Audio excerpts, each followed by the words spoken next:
You're watching South Asia Newsline, and here are the top stories we are tracking for you on Thursday, the 28th of March. Delhi court extends remand of CM Kejriwal in excise policy case. India-China agree to discuss disengagement in border areas amid border tensions. And activists urge UN mission to investigate rights violations in Balochistan.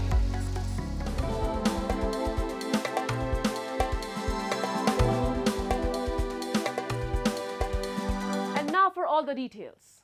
The Delhi High Court on Thursday extended the remand of Delhi's Chief Minister and AAP convener Arvind Kejriwal until April 1st after the Enforcement Directorate pleaded that they required his further custodial interrogation to confront him with some other people in a graft case.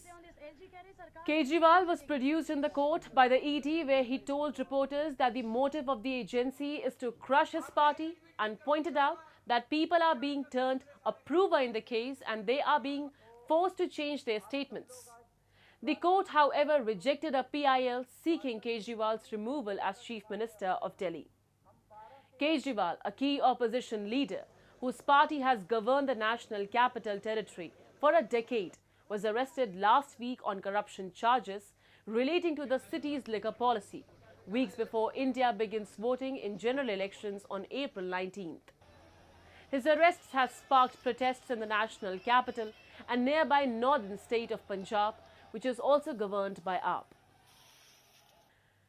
And amid border tensions, India and China on Wednesday agreed to continue talks through diplomatic and military channels to resolve border issues along the line of actual control.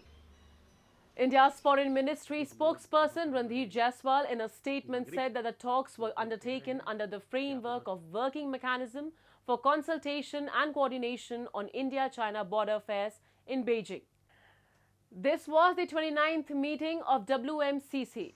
The ministry further said that both the sides agreed on the need to uphold peace and tranquility on the ground in the border areas in accordance with existing bilateral agreements and protocols. Meanwhile, New Delhi rejected the absurd claims and baseless arguments made by China on Arunachal Pradesh, asserting that the northeastern state is an integral and inalienable part of India.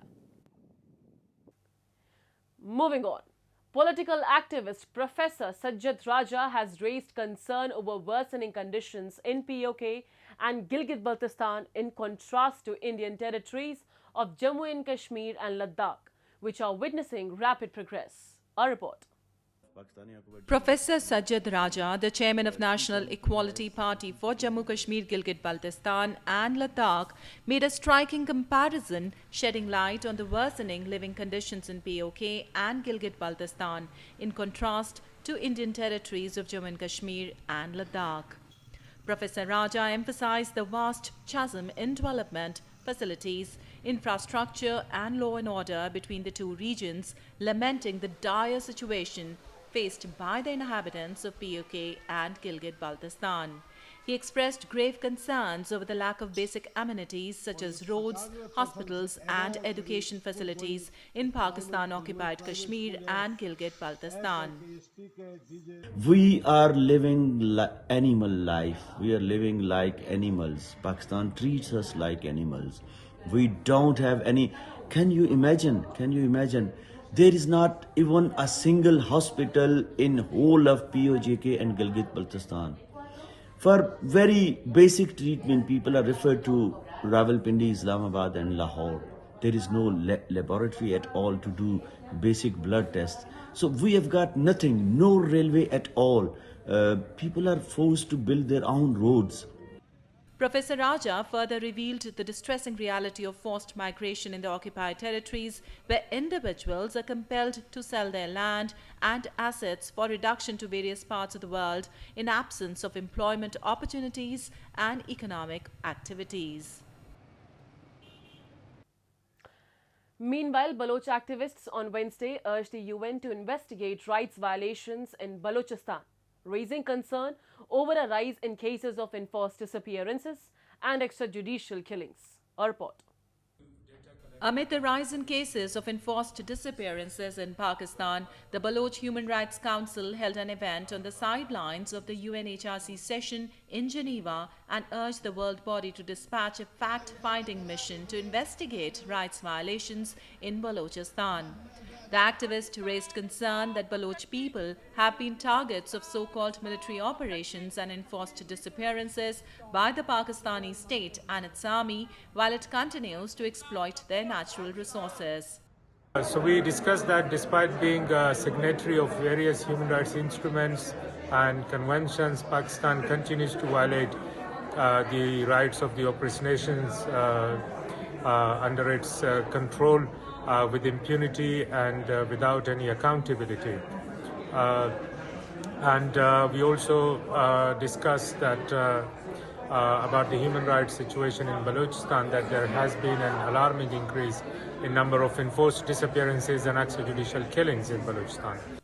Activists allege that Pakistan repeatedly carries out such atrocities to instill fear and exert control over the Baloch people who have been demanding independence from its occupation. The Baloch does not want to live with Pakistan anymore. We want the Pakistan army out of Balochistan.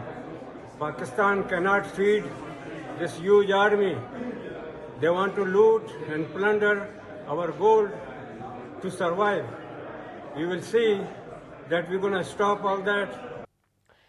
In the wake of the recent surge in terror activities across Pakistan, Defense Minister Khwaja Asif has pointed fingers at neighboring Afghanistan, labeling it as the primary source of terrorism within the country. Taking to X, Khwaja Asif called for further tightening of border controls to mitigate the threat. The comments came against the backdrop of a string of attacks in recent days, including the suicide attack on Chinese engineers in Khyber Pakhtunkhwa and a naval base in Balochistan. Since November last year, Pakistan has required that all Afghan citizens must possess a valid passport and visa to enter the country. It also sent back thousands of undocumented Afghans living in Pakistan since decades, citing security concerns. However, it remains unclear which new measures the minister was referring to. Sri Lanka and China on Wednesday agreed to continue to act under the friendship, peace, mutual respect and fivefold principle in international affairs that do not interfere in each other's internal affairs during a meeting between Prime Minister Dinesh Gunawardena and Chinese President Xi Jinping. President Xi Jinping said China firmly supports Sri Lanka's efforts in achieving national unity, stability and independent economic development and stands ready to work to advance the implementation of important projects within the framework of the Belt and Road Initiative. The Chinese assurance comes days after IMF, which concluded its second review of the $2.9 billion bailout to Sri Lanka, said that reaching an agreement with the country's commercial creditors, international bondholders and China Development Bank was the key to achieving debt sustainability. The picturesque Dal Lake in India's Jammu and Kashmir has long been synonymous with the vibrant houseboats which have continued to attract tourists from across the globe.